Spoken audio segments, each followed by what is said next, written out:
Amigas, amigos, voy a presentarles un informe muy rápido sobre mis actividades en el Senado. A partir del 20 de julio del año 2019 hacia acá, sobre los temas principales, porque hemos trabajado en muchas materias, en muchas áreas. Primero decirles el presupuesto general de la Nación. Estuvimos muy activos en la discusión del proyecto en la Comisión Tercera del Senado, a la cual yo pertenezco, y luego también en las plenarias.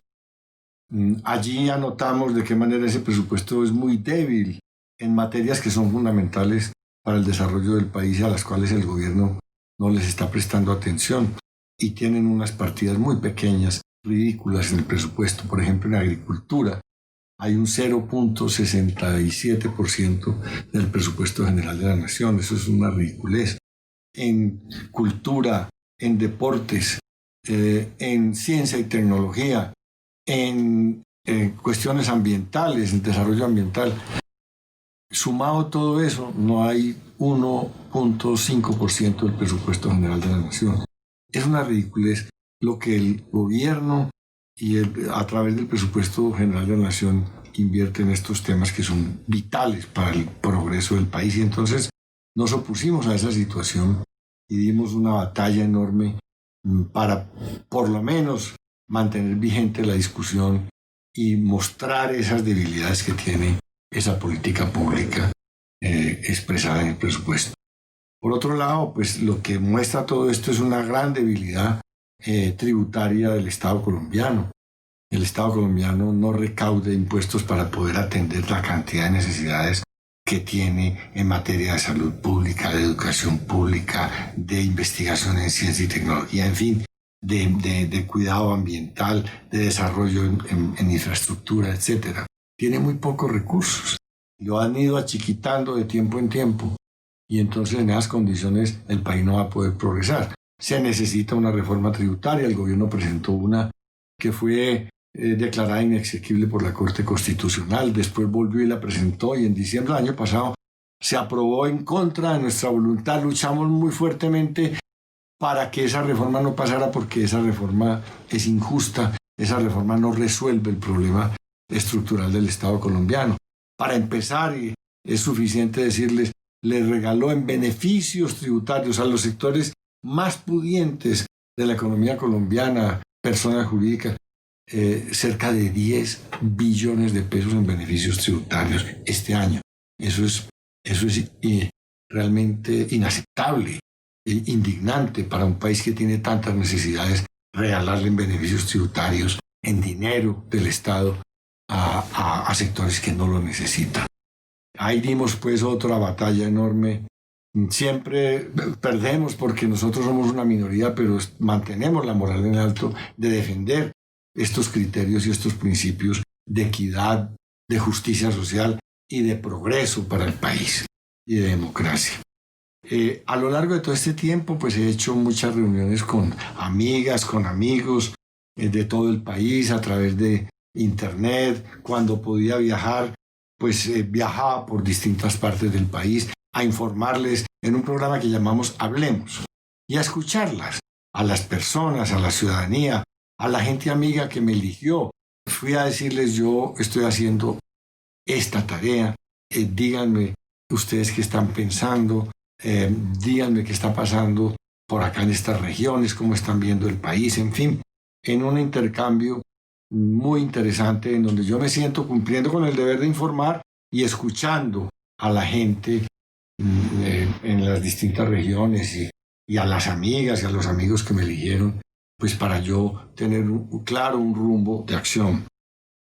Yo quiero contarles sobre dos proyectos a los cuales le hemos dado mucha importancia en materia ambiental. Uno es que el gobierno incluyó en el presupuesto general de la Nación, contra nuestra voluntad, de una manera arbitraria, sin discusión. Las mayorías del Congreso le jugaron a eso, pusieron un proyecto de puerto en Tribugá. Eso es un atentado contra la región más rica en biodiversidad del planeta, que es esa región de Tribugá, ese bosque húmedo tropical chocuano y esas costas y ese mar Pacífico en esa región. Allá tenemos 180 kilómetros cuadrados en bosques de manglares, tenemos infinidad de especies, la mayor riqueza en biodiversidad del planeta está allá. Tenemos un paisaje absolutamente divino. Tenemos allá donde van especies muy exóticas a vivir en ese ambiente del océano.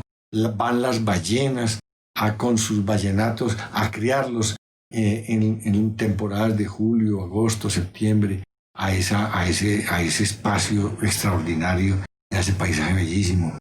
Y hay especies únicas de tiburones, de tortugas y de todas las especies marinas. Y repito, la mayor biodiversidad, además una población indígena, una población negra, una población campesina muy antigua, que está ahí, que vive ahí, que ha cuidado todo ese espacio y esa belleza ecológica y ambiental, y que se le quiere destruir ese hábitat con un puerto que nadie sabe para qué, porque ahí está Buenaventura, y nadie sabe con qué se va a hacer cuando el país ni siquiera tiene con qué darle agua potable y darle servicios públicos a la población del Pacífico colombiano, ni darle educación, ni darle universidad, ni darle vías, ni una economía que les permita vivir dignamente, y van a romper todo ese ecosistema para meter un puerto, que eso no es cierto, hay una especulación que nadie comprende. Por otro lado, hemos estado defendiendo el suroeste antioqueño. Quieren una empresa sudafricana, una multinacional, venir a destruir también el paisaje, la riqueza cultural, la riqueza económica, la riqueza ambiental del suroeste antioqueño. Desde Sudáfrica nos están diciendo: vamos a desarrollar un distrito minero en el suroeste antioqueño, 5 grandes minas de oro, cobre. ¿Cómo así? Que nos están dictando desde Sudáfrica cuál es el destino de nuestro pueblo, de nuestros territorios, en contra de la soberanía, en contra de la dignidad de nuestro pueblo y en contra de la realidad. Allá hay una industria muy importante, agrícola, pecuaria, turística.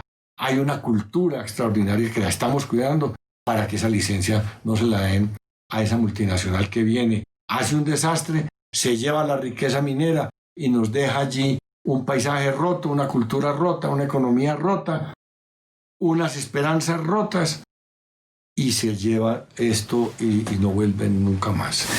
20 años dura todo este estropicio y todo este daño, y hasta ahí llega el suroeste, que es una de las regiones más bellas de Colombia.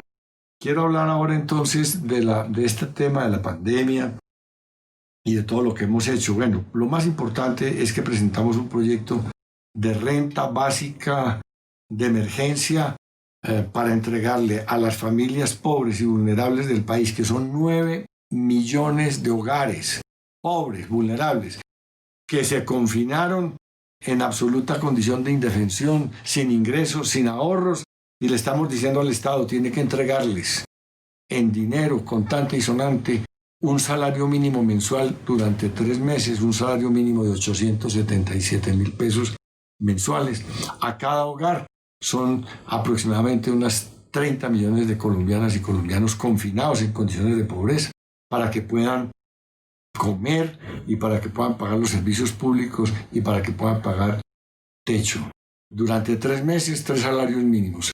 No tuvimos éxito, el gobierno no quiso apoyarnos, y entonces ahora vamos a volver el 20 de julio otra vez con el proyecto de renta básica de emergencia. 54 senadores de 9 partidos políticos estamos promoviendo este proyecto para reconocerle a los hogares pobres con qué vivir dignamente, para que no sufran hambre en el confinamiento y no tengan que tirarse a la calle al riesgo de la pandemia y del contagio. Y al mismo tiempo, para que la economía pueda despegar otra vez, porque si la gente no tiene plata en el bolsillo y no hay quien compre, las empresas no tienen a quién producir. Y entonces, renta básica de emergencia para alimentar la población pobre de Colombia es de la dignidad humana, es de la obligación del Estado colombiano, es del deber moral de los colombianos, no dejar morir de hambre a nuestros pobres. Y para que la economía no se nos muera y además para que la gente no tenga en el desespero que salir a buscar el contagio y el riesgo de muerte por el virus. Pues hasta ahí este informe. Y yo sigo trabajando muy fuertemente pensando en el bienestar de todo el pueblo colombiano, en el progreso de todos los colombianos y haciendo, por supuesto, informes, control político, diciéndole al gobierno claramente: usted en estas y en estas otras circunstancias de las que les he hablado no está cumpliendo con su deber como el país lo espera, como el país lo necesita. Ese es mi papel, ejercer un control político, así lo llama la Constitución, legislar en los asuntos que necesita el pueblo colombiano y además decirle la verdad de lo que pienso y de lo que hago en estas cuentas que estoy rindiendo ante ustedes.